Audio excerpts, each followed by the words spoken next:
Good morning बच्चों।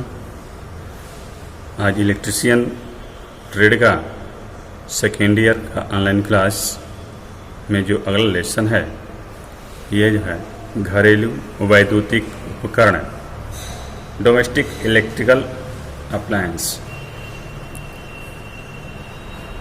इस lesson के अंदर आप लोग को विद्युत से चलने वाले सभी उपकरणों के बारे में बताया जाएगा, उपयोग, अनुप्रयोग या किस प्रकार ये कार्य करते हैं इसके बारे में बताया जाएगा। विद्युत एक प्रकार की ऊर्जा है जिसे उसके अनुप्रयोगों जैसे ऊष्मा, प्रकाश, यांत्रिक ऊर्जा आदि के अनुभव किया जाता है। वर्तमान युग में विद्युत मनुष्य की दैनिक दिनचर्या का एक अभिन्न अंग बन गई है। इसी ऊर्जा से रात्रि में प्रकाश, सर्दियों में ऊष्मा, अनेक प्रकार की मशीनों उपकरणों को चलाने के लिए यांत्रिक ऊर्जा, घरेलू उपयोग एवं सिंचाई हेतु भूमि से जल का दोहन आदि किया जाता है। वैद्युतिक ऊर्जा चालित नए घरेलू उपकरण तैयार किए जा रहे हैं जो ऊष्मक व शीतलक के रूप में कार्य करने समेत अनेक विविध गतिविधियों में भी सहायक हैं। दैनिक जीवन में हम विभिन्न प्रकार के वैद्युतिक उपकरण जैसे हीटर, स्टोव, विद्युत प्रेस, गीजर, पंखे एवं वॉशिंग मशीन इत्यादि का उपयोग करते हैं। इन उपकरणों की संरचना, कार्यप्रणाली एवं मरम्मत से संबंधित तथ्यों का अध्ययन इस लेसन के अंतर्गत करेंगे। इसमें जो पहला उपकरण है वो रूम हीटर है। रूम हीटर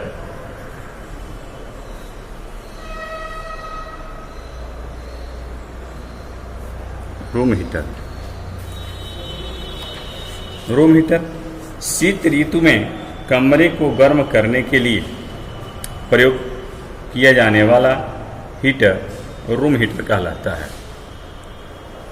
फिर से सुन लीजिए, शीत ऋतु में कमरे को गर्म करने के लिए प्रयोग किया जाने वाला हीटर रूम हीटर कहलाता है। रूम हीटर मुख्यतः दो प्रकार का होता है। पहला है रॉड प्रकार का हीटर, रॉड प्रकार का हीटर, और दूसरा है बाउल प्रकार का हीटर। बाउल प्रकार का हीटर।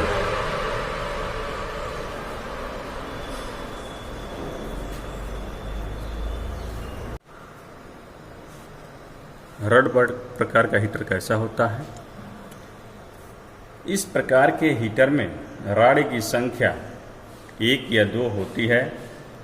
2 रॉड वाले रूम हीटर में एक स्विच के द्वारा ऐसी व्यवस्था बनाई जाती है कि आवश्यकता अनुसार एक अथवा दोनों ऊष्मक तंतुओं को ऑन किया जा सके।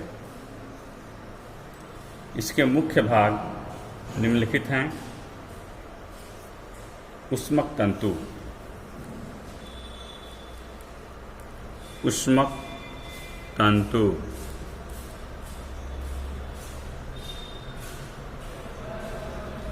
तंतु यह चीनी मिट्टी से बने लगभग 30 सेंटीमीटर लंबे तथा 2 सेंटीमीटर व्यास वाले पाइप पर नाइक्रोम तार लपेटकर बनाया जाता है।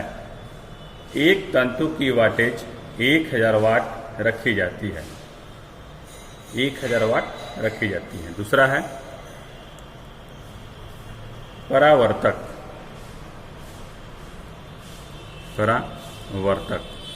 परावर्तक क्या है? यह निकिल या क्रोमियम परत चढ़ी लोहे की शीट से बनाया जाता है। यह ऊष्मा की किरणों को आगे की ओर परावर्तित करता है। परावर्तक के नीचे एक स्टैंड भी लगाया जाता है। तीसरा इसमें है ग्रिल। ग्रिल क्या है? ऊष्मक तंतु को निकिल या क्रोमियम परत चढ़ी लोहे के तार से बनी जाली से ढक दिया जाता है और जाली को परावर्तक में कस दिया जाता है। यह जाली ऊष्मक तंतु को मानव के स्पर्श से बचाती है, जिससे मानव तथा तंतु दोनों की सुरक्षा होती है। यदि ऊष्मक तंतु परिवर्तित करना हो तो इस ग्रिल को खोला जा सकता है।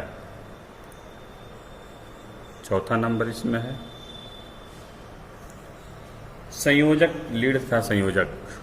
संयोजक लीड तथा संयोजक।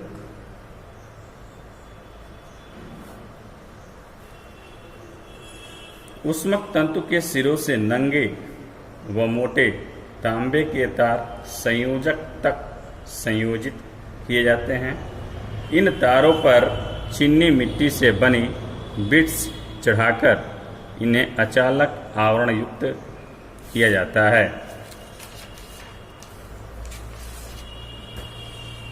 अब अगला नंबर जो है वो स्विच का है। स्विच तो पता है आपको। स्विच क्या काम करता है? उपकरणों को चालू और बंद करने के लिए स्विच का प्रयोग किया जाता है। सुन लीजिए इसके बारे में। 2 रॉड वाले हीटर में संयोजक के बाद एक स्विच लगाया जाता है जो दूसरे तंतु के श्रेणी क्रम में संयोजित किया जाता है। स्विच को ऑन करने पर दोनों तंतु समांतर क्रम में विद्युत स्रोत से संयोजित हो जाते हैं। छठा नंबर जो है प्लग टॉप तथा मेंस लीड। प्लग टॉप तथा मेंस लीड।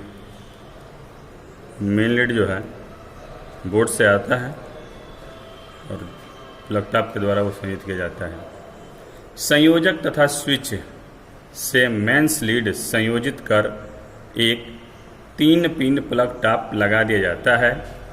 मानव की विद्युत झटके से सुरक्षा के लिए, फिर सुन लीजिए, मानव की विद्युत झटके से सुरक्षा के लिए परावर्तक तथा स्टैंड को अर्थ करना आवश्यक है। अतः 3 कोर मेंस लीड तथा 3 पिन प्लग टॉप प्रयोग करना चाहिए।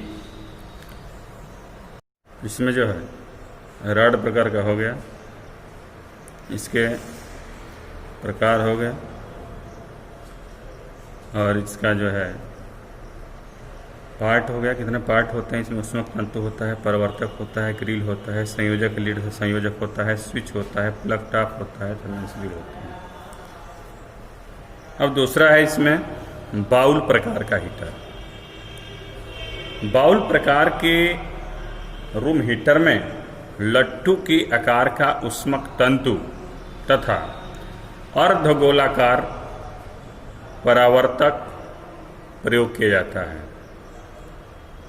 हीटर में अन्य भाग उपयुक्त आकार व आकृति के लगाए जाते हैं जो रॉड प्रकार के हीटर के समान होते हैं। यह हीटर केवल एक तंतु वाला होता है और इसके तंतु की वाटेज 1000 वाट रखी जाती है। यह रूम हीटर गोलाकार होता है, बाउल प्रकार का। इसके आगे जल लगी होती है, इसका स्टैंड लगा होता है नीचे खड़ा करने के लिए। इसी के अंदर ऊष्मक तंतु यानी कि हीटिंग एलिमेंट लगाया जाता है। अगला है, इसमें जो है विद्युत स्टोव के बारे में जानेंगे। विद्युत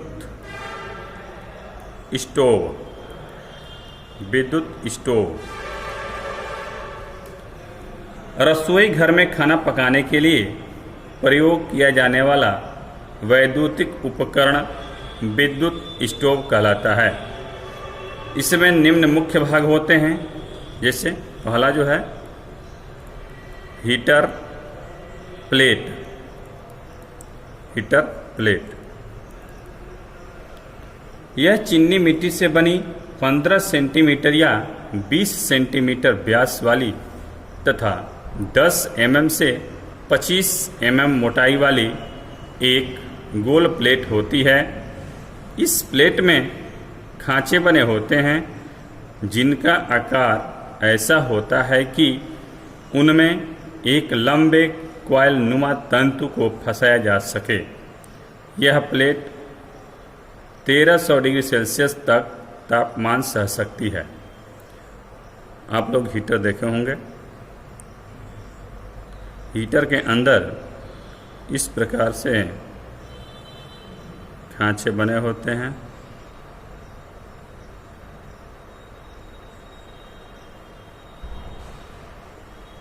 इन्हीं खांचों में जो सप्लाई जोड़ी जाती है, न्यूट्रल पे जोड़ा जाता है, इन्हीं में कॉइल को फंसा दिया जाता है।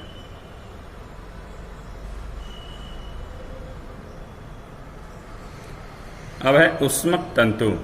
पीछे बताया जा चुका ऊष्मक तंतु के बारे में, लेकिन फिर सुन लीजिए।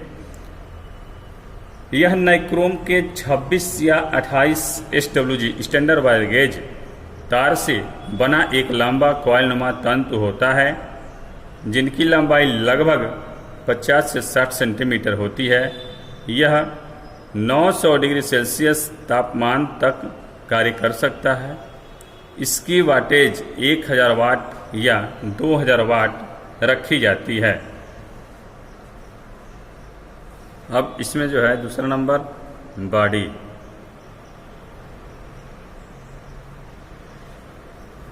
यह गोल अथवा आयताकार आकृति में लोहे की शीट से बनाई जाती है। इस पर या तो पेंट किया जाता है या फिर इलेक्ट्रोप्लेटिंग से निकिल अथवा क्रोमियम की परत चढ़ा दी जाती है और इसमें हीटर प्लेट, हैंडल, सॉकेट आदि लगाए दिए जाते हैं, जो बॉडी तैयार हो जाता है। अब है ग्रिल।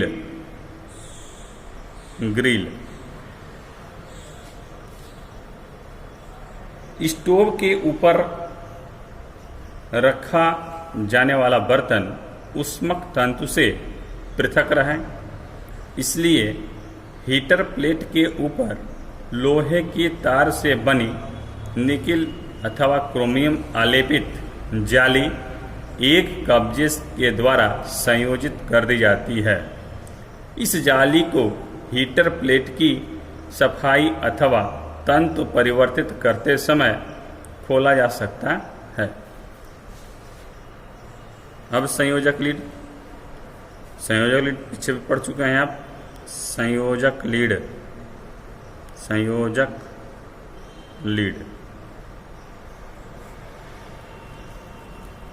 ऊष्मक तंतु के सिरों से नंगे व मोटे तांबे के तार सॉकेट तक संयोजित किए जाते हैं।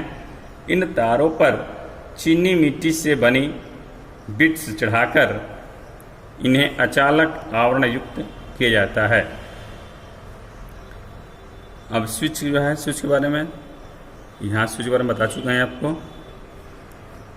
स्विच के बारे में बता चुके हैं। उसके बाद सॉकेट होता है, तो सॉकेट के बारे में जान लीजिए। सॉकेट क्या है, सॉकेट कहाँ प्रयोग किया जाता है। स्टोव को सप्लाई स्रोत से संयोजित करने के लिए स्टोव की बॉडी पर एक सॉकेट लगाया जाता है। क्यों सॉकेट लगाया जाता है कि प्लग टॉप को लगाने के लिए। पीछे बताया चुका है आपको दूसरे वाले में कि plug top, plug, thumb and slit क्या है। सॉकेट से एक प्लग, मैन स्लिड तथा 3 पिन प्लग टॉप के द्वारा विद्युत स्टोव की बॉडी को भली प्रकार अर्थ करने के लिए 3 कोर मेंस लीड तथा 3 पिन प्लग टॉप प्रयोग किए जाते हैं। इसमें 3 तार किस लिए होते हैं? एक होता है फेज के लिए, दूसरा न्यूट्रल के लिए और तीसरा होता है अर्थ के लिए। 3 तार होते हैं जो तीनों तार को है बॉडी से जोड़ दिया जाता है। एक बॉडी से जोड़ा जाएगा, एक फेज हो गया, एक न्यूट्रल हो गया।